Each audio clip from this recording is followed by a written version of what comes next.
How do we make effective and aligned decisions? I'm going to break it down with you today on how we can simplify the process of making important and complex decisions in our lives using our logic, our bodies, our emotions, and our intuition. Studies show that our decision making mechanisms are emotion centered. In one of the most groundbreaking publications on the subject called Descartes' Error, author Antonio Damasio says, "We are not thinking machines that feel. Rather, we are feeling machines that think." Damasio's neurological research showed that people with damage to the emotional centers of the brain struggled to make even simple decisions, despite having intact logical reasoning. Point being, we choose what feels right over what's most logical. People who believe that they're highly logical and do not rely on their emotions to make decisions are actually just really good at gathering evidence to justify a decision that they already made from their gut. Now, let's talk about this distinction. What is the difference between our gut and our emotions? And what do they have to do with making decisions? Sometimes when we're facing a big decision, someone will say something like, just trust your gut or follow your heart. And someone else will say, don't make an emotional decision, be logical about this. What exactly is the difference between our gut and our emotions? Are they the same thing? Are they different? And if they are different, which one are we supposed to trust when we're making decisions about our lives?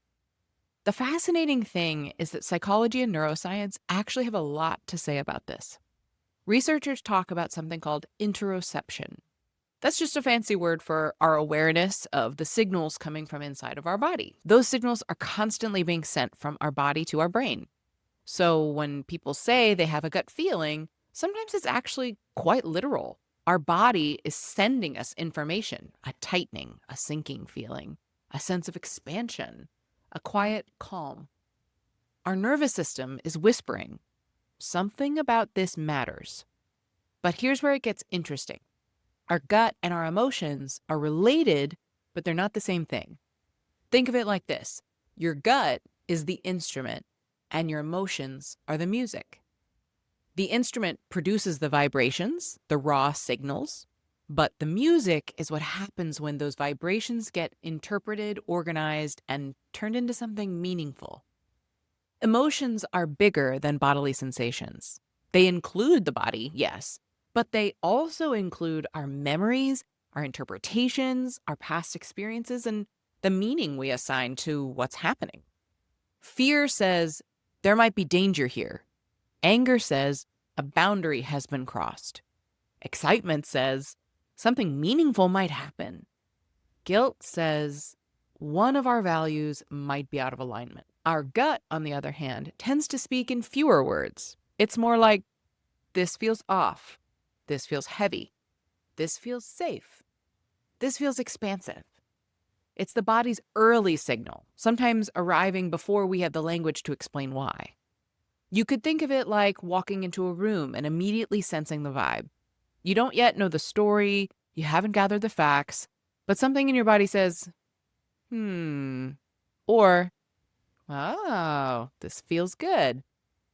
Our body reacts not just to what's happening now, but to everything it has experienced before. Our history, our conditioning, our fears, our learned patterns. So sometimes what feels like intuition is actually anxiety. And sometimes what feels like fear is actually excitement. Same racing heart, very different story.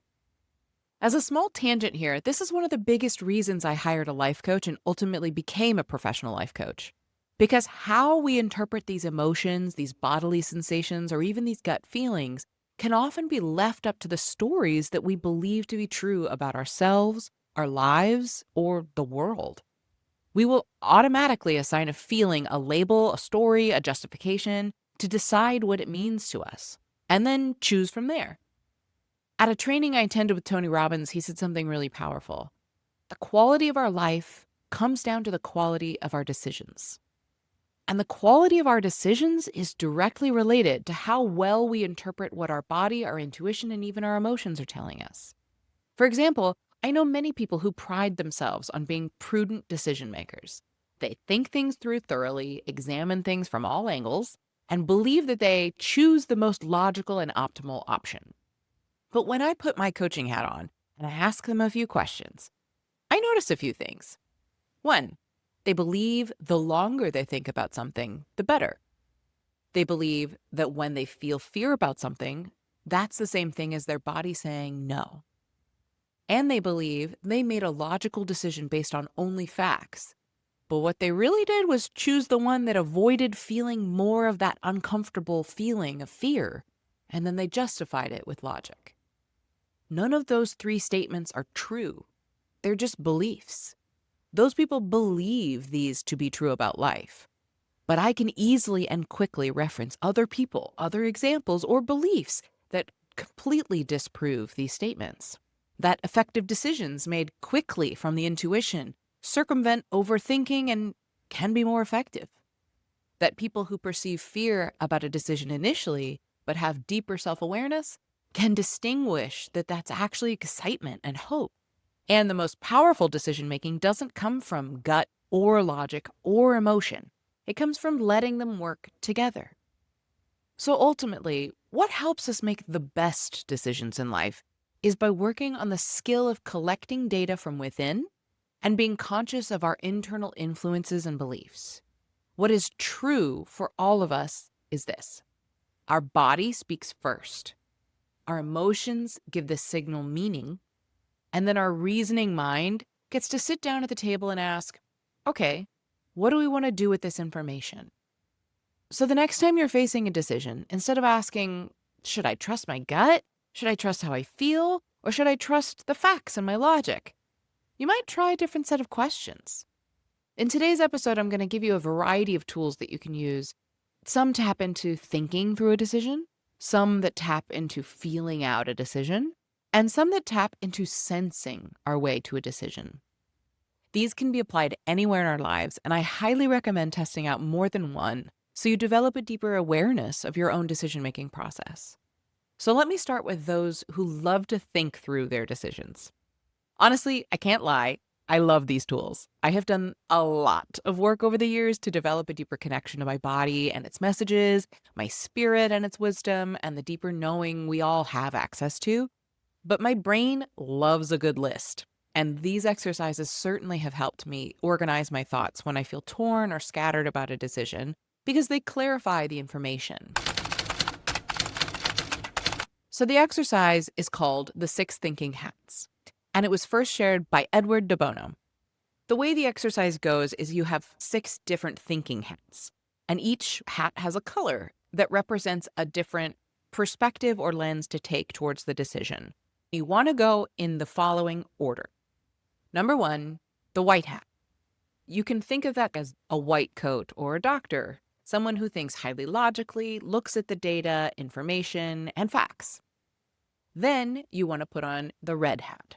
That represents feelings like our heart, our emotions, your gut feelings, or maybe even your reaction to the data that you just reviewed and wearing the white hat. Number 3 is the black hat, like a judge in a black robe. That's where you look at your judgments. What are the risks and what can go wrong here? And then put on the yellow hat. And that represents optimism, your sunny disposition. You can look at the upsides and what can go right. Number 5 is the green hat, which you can associate with nature or growth because it represents possibilities. You want to look for opportunities or possible growth or options. For example, if you're trying to choose between a yes or a no or this or that, the green hat is where you consider maybe there's a third option, something that could eliminate this either or choice altogether. And last, we put on our blue hat, which must come last because it's the manager hat. For me, this is what I would actually prefer to think of as more of our inner essence hat, not manager, because I want to look to the core of who I am or the person inside me that is the truest version of me, who can witness and acknowledge all these other parts of me and then choose what is my true north. Without the blue hat, oftentimes our strongest emotion sets the agenda. Sometimes our anxiety is really loud, like our black hat, or our frustration is really prevalent, like the red hat. Or fantasy has run amok and we are only wearing the yellow hat. When we put on our blue hat last, it gives us the opportunity to notice when we're rationalizing, catastrophizing, or just daydreaming. The blue hat ensures that you think on purpose instead of just on autopilot. That's a really interesting exercise that incorporates a ton of elements of parts work if you're a psychology nerd like I am, and gives us a framework to think through different perspectives when making a decision. Another favorite of mine is what I call the quadrant pros and cons. Instead of creating a binary of pros and cons of a decision, I like to bring dimension to the decision a little bit. So you can take a sheet of paper and divide it into 4 quadrants. In the top left quadrant, you write pros of yes. And underneath that quadrant, in the bottom left, you can write cons of yes. In the opposite quadrant on the top right, you write pros of no. And the quadrant below, in the bottom right, you write cons of no. That way, you can see the dimensionality of the decision. No choice is without both pros and cons. So this is just an honest look at both paths. Again, this does set up a bit of a binary, which I'm a firm believer that no choice truly only has 2 options.